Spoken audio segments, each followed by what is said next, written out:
Welcome to part 2 of my full pop hot rods makeover series. In part 1 you saw how the car looked when I bought it and photos of how I went about rebuilding it, which took me 5 years. And then with the help of my friend, another Phil, we fired it up and got it moving after it spent 4 years sitting in the garage. Go check out that episode if you haven't already watched it. So now I know it runs, I'm going to give it a good old tidy up and change a few parts. This is what's coming up in this bumper edition episode. If you have a problem with your starter motor when the engine gets hot, then I may have a fix for you. I wash off the dust, dirt and grime, but then encounter a problem with the paint. I'll show you an amazing product to degrease your engine and running gear. I give my engine and exhaust manifolds a new lease of life before wrapping the exhausts. I'll show you a great alternative to using these exhaust bobbins, how to freshen up a rusty boot area, and a few other projects along the way. So with so much to do, let's get going, shall we? I pulled out the starter motor. Now, that's always fun. There's absolutely no room in that engine bay at all to get to anything.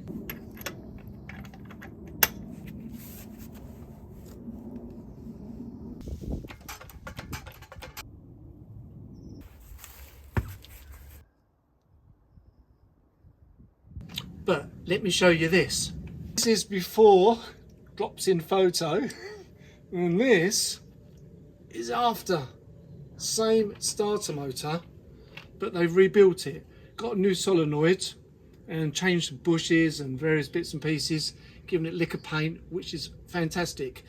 Now the problem I was getting with this, which a lot of people get, especially with custom cars, hot rods, American cars, once the engine gets really hot, the starter gets hot, and if you stall it, because this clutch is a nightmare, it feels like the battery is dead. It feels like there's just no power going to it, it just doesn't want to go. And what that is the starter just gets too hot from the heat from the engine. So, changing the solenoid is going to help. But what I've also done, I've bought some products from Demon Tweaks Performance. I've actually got a starter heat shield, which is going to wrap around the starter motor, and that really does keep a lot of heat away from the starter, and that should solve the problem. But to be on the safe side, I've also bought, this is like a titanium exhaust wrap, and you literally just wrap it around the headers of the exhaust. Doesn't have to go too far, I'm only talking like 1.5 feet or so, but that's going to keep the heat down as well, so that's really going to help. But the engines are looking a bit sorry for itself, so I'm going to give it a lick of black enamel paint as well. Now, I want to try and do it properly, but I don't want to go mad because I just want to get the car on the road. So the plan is, it's still covered in dust and dirt. Auto Bright Direct have kindly sent me some cleaning products. Now, as you know, I love their cleaning products, which I use on a speed triple, I've used on 20s, street triple, but they've sent me some other products for the car. And I've treated myself to a new pressure washer. So, that's the plan. What I'm going to do is hose it down, use the pressure washer, get most of the dust off.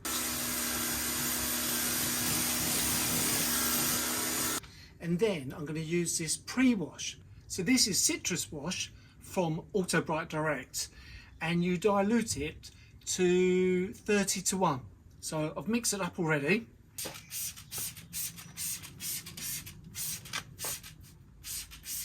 Now the sun's come out, which is great in some ways, but not in others. So I'm just going to work on one small area at a time, rinse that off, do the next area and walk around the car that way, because I don't want this to dry onto the paint. So then I'm going to use snow foam in the lance of the pressure washer, all over the car.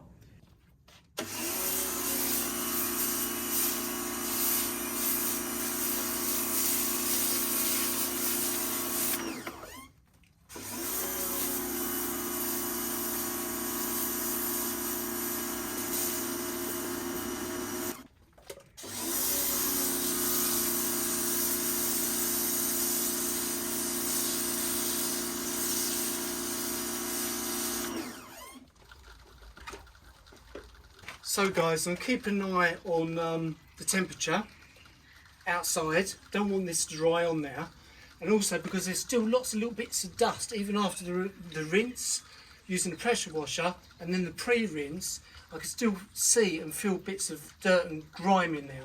So hopefully this will do the trick.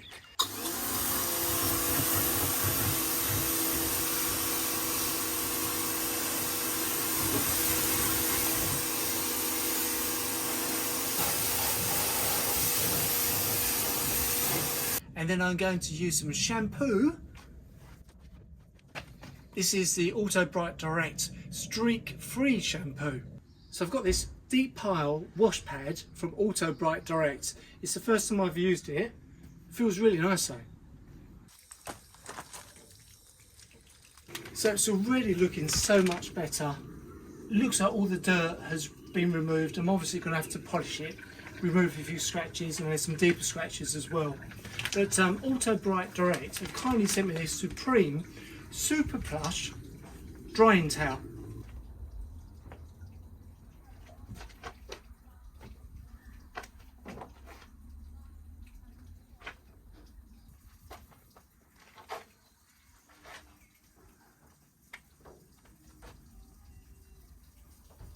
So I've given the car a clean, and you may have seen on some of the video that the paint started going really kind of a bit patchy. Now I know that it is not Auto Bright Direct products that have done that. This car and this paint is a little bit temperamental at times, especially after you kind of give it a wash, and especially after I've left it for so long. I mean, I've never left it that long before. And I must admit, I got a bit worried just now because there are a few little tiny little marks on there, and I've had a quick panic. But let me show you a few little marks, some close-ups. Now the problem here is the paint needs nourishing or feeding. As I said earlier, I haven't cleaned the car in over 4 years. Here's a spoiler alert. In another episode, I'm going to show you step by step how I completely transformed the paint and the look of this car with Auto Bright Direct products without using a polishing mop. So please subscribe and hit the notification bell so that you don't miss that episode. So guys, as you can see, we've taken these bonnets off. My good friend Dave has come around and given me a hand because I don't want to scratch the paint. Cleaned up the bulkhead. Now with this bulkhead, I wanted to keep it as original looking as possible, but because we've got the V6 in there, it's all pretty tight. So it's a bit modified, but still kind of, it's got original characteristics to it. So after inspecting the engine, decided that I've got this Auto Bright Direct orange degreaser, which once you spray it on the engine, you can use it on plastics as well and metal. You let it sit there for 1 to 2 minutes, rinse it off, and hopefully the whole engine is then degreased. So I'm going to apply some of that to the engine, see how that looks, and then just get a wide brush, maybe a little power tool of some sort, start cleaning up the top of the engine, remove the HT leads, the distributor cover, and probably the rocker covers as well, and just give the engine a little makeover.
So yesterday afternoon, evening, I washed the car. I rinsed it, pre-washed it, snow foamed it, Magi foam from Auto Bright Direct, and then used the orange degreaser on the engine, and then spent the evening getting off all the flaky paint and going a bit crazy on the inlet manifold, trying to get that as nice as I can. So we've got a couple of days now, 2-3 days actually. Yesterday was the warmest day of the year so far, so I've timed this perfectly. This morning I've been out here again, finished off the inlet manifold, and as you can see I've got the car up on axle stands, got the wheels off, and I've used the orange degreaser on the suspension. So I've got an independent front suspension here. It's actually based on a Mark V Cortina, but it's been narrowed by about 16-17 inches, absolutely well narrowed, and the hubs as well been machined. I've degreased all round the suspension, all underneath the car. It is a bit of a smoky old engine. I paid 150 quid for this engine, I think, as I said a while ago, years ago. So I really wanted to kind of rebuild the engine, but that's not going to happen at the moment. We just need to get it on the road, but looking nice. So the more grease and oil that I can remove from around the engine bay, obviously the better it's going to look. And the degreasers actually works really well. The orange degreaser from Auto Bright Direct, really pleased with that. And then I've just put a little bit of citrus wash, which is a pre-wash, which you can use for degreasing. You just thicken up the mix a little bit. It looks great. I'll get some shots of that in a moment to drop in and show you. I think what I am going to do is get the old ACF 50 out and just go over a few areas of the ACF 50 just to protect it as well. It always just makes everything look really nice. I've yet to polish all the arches and the paint work and body work, and I'm going to do that at the end.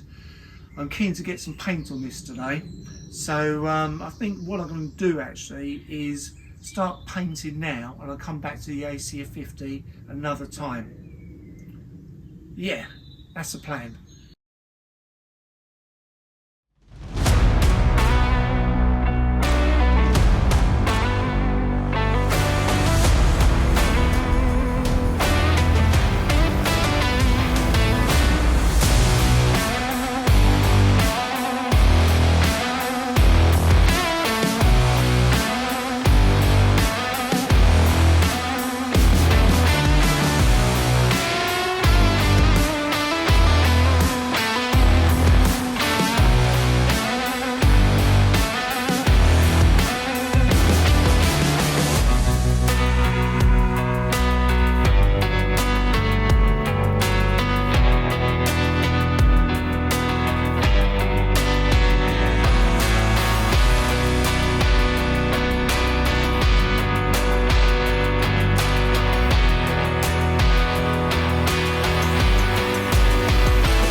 Now most of the messy work has been done, the next job was to fit the heat shield to the starter. This wasn't difficult, it's just a bit awkward, and I certainly couldn't do it while filming. As you could see here, all you have to do is wrap it around the starter and use the stainless steel clips supplied to fasten it.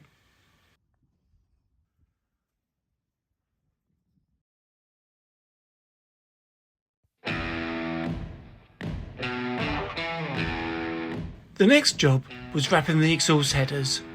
Now, that was much harder than I thought it would be, especially when trying to film.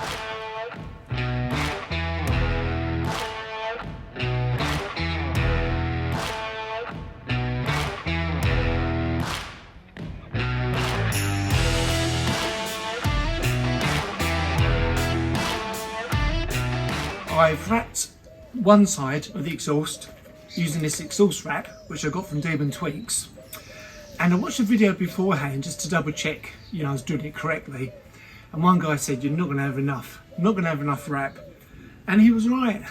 This is a 25-foot roll, and I just did 1 and a bit of the exhaust manifolds.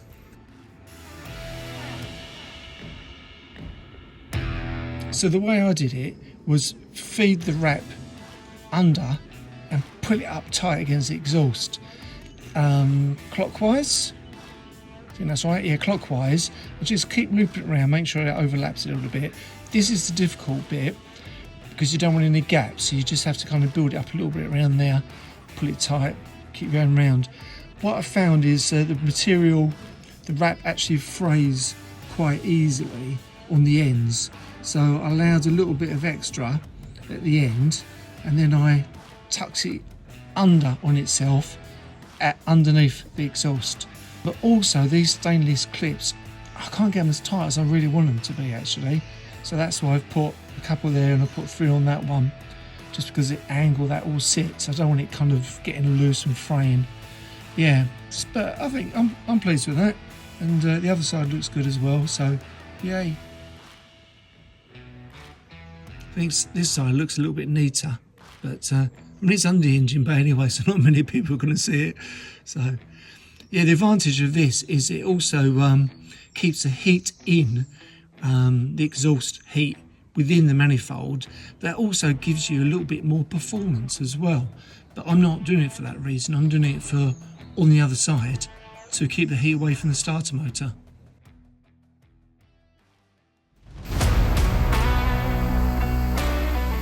Then it was time to get to work on the rocker covers, bolts and fixings.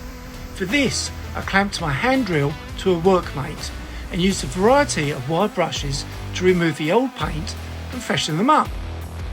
I've got a pair of aluminium rocker covers and wanted to give them a kind of brushed aluminium look.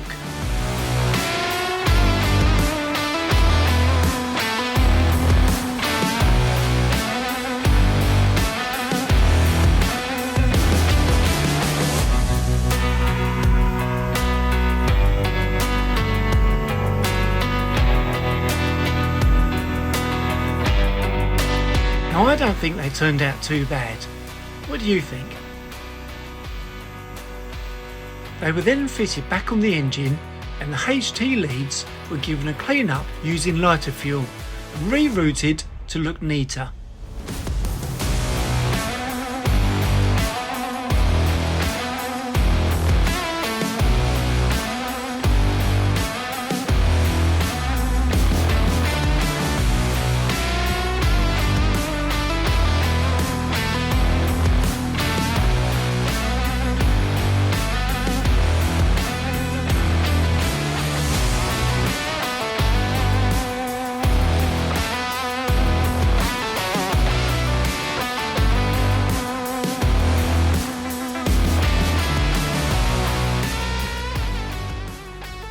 I gave the air filter a polish and also cleaned up the chrome coil.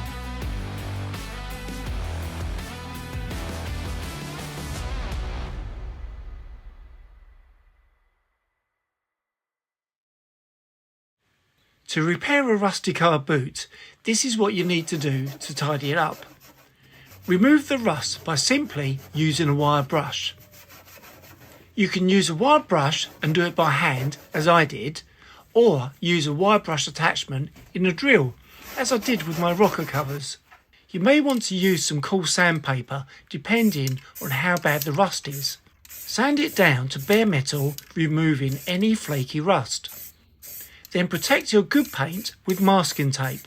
Then using stone chip paint, spray over the area which needs protecting. The paint I used doesn't require any primer. Remember not to apply too much paint in one go. Build up the layers so that the paint doesn't run. Now I'll be showing you in more detail in another episode how to apply stone chip paint. So while I'm cleaning up the boot area, I've decided to give the fuel seal a coating of ACF 50. Not that I'm worried about it rusting, but it would just really freshen it up.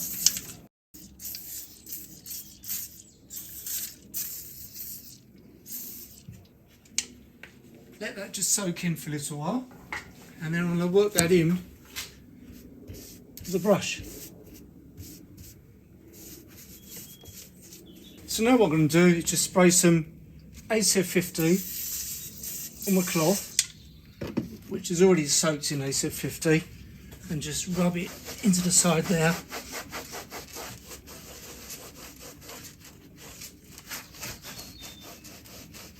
And that is already come up a treat.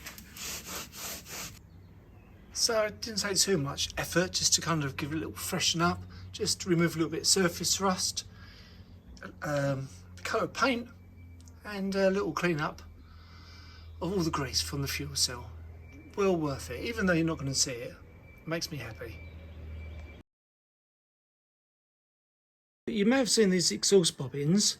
I've got these at the back of the tailpipes, but what I found is that they kind of split and separate like this. And I find that I have to end up changing them every kind of 2 or 3 years because this happens. So I found these much bigger and thicker bobbins. They're actually from a go-kart. I got them from Demon Twigs. I think they're kind of an engine mount. And basically got these exhaust hanging brackets, drilled a hole, cut down a nut, and this is really solid. And if I put the two side by side, look at the difference there. And this is how I made the bracket.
With it all back together, I was then keen to start the engine once again.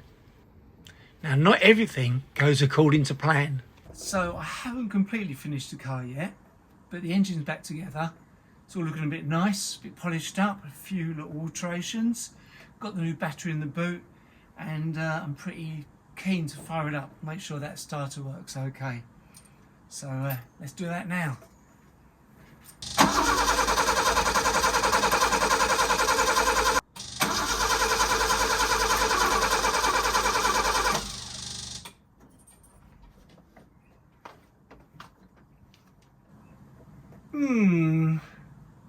Doesn't sound like there's sparking at all, but it might be it's out of gas.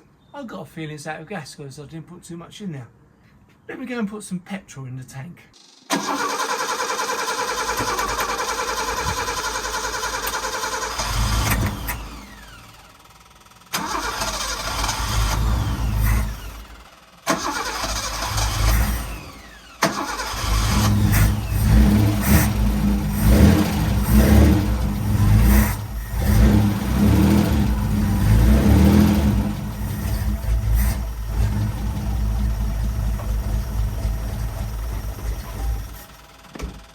Throttle linkage has been apart, and that needs adjusting, and so does the choke.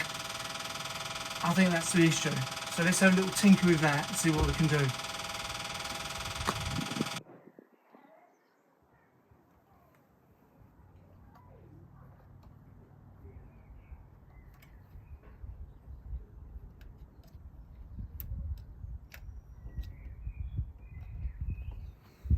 So I can see the problem with the manual choke. It hasn't gripped in there and the actual cables come out. That should be in there to turn that on. It does look like a bit of choke to start. So I think that's the issue. Let's give that another go.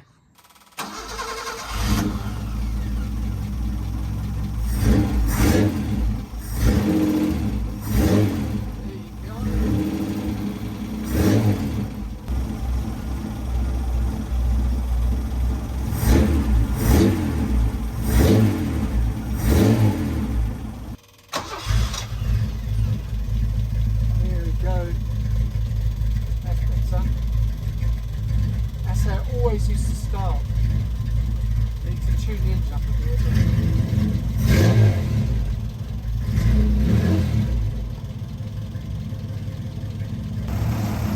Yeah, little tune up the engine later. It's already sounding so much better.